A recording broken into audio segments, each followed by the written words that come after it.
What's up? What's happening? What's going on, Cantaloupes? Every professional athlete dreams of being the number one guy on their team. It's just that competitive nature to want to be the best. But some of the most dominant athletes ever weren't even the best player on their teams. As such, some of the best athletes to ever live were overshadowed and underappreciated because of another player. Today, we present the 10 greatest athletes who were overshadowed by another athlete. And a huge shout out to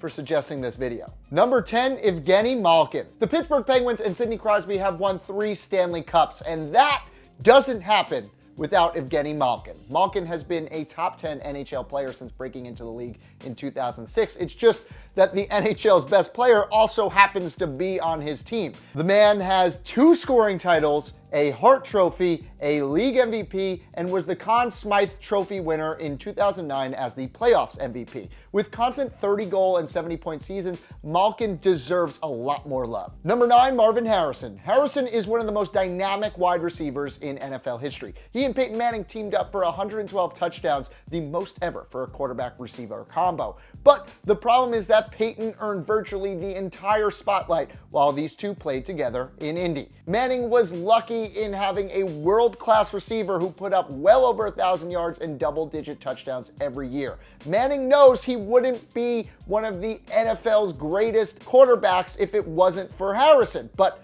does the average fan know that?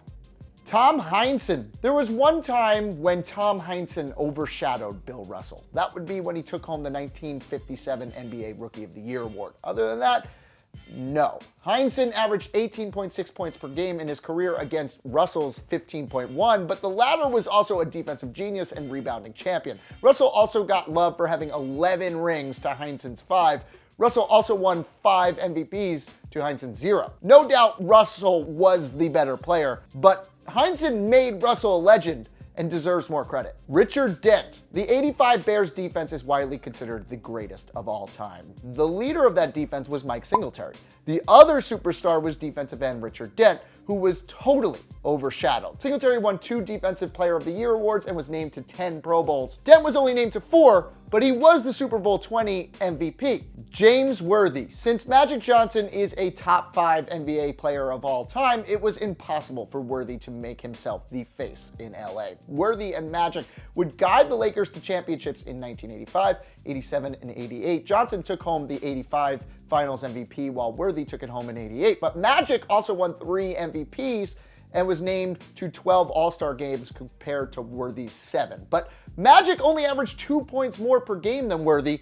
Both were flat out dominant. Mark Messier. The 80s Edmonton Oilers dynasty featured a boatload of Hall of Famers, but of course it was Wayne Gretzky who had the spotlight. He was the scoring champion and Hart Trophy winner pretty much every year. But what about Mark Messier? He's 3rd all-time in points, and he was scoring over 30 goals and 100 points a season for Edmonton. But he wasn't Gretzky, so people failed to notice him. And hey, Messier did guide Edmonton to the Stanley Cup in 1990 when Gretzky was playing for the Kings. You could even say that he actually had better leadership qualities than Gretzky.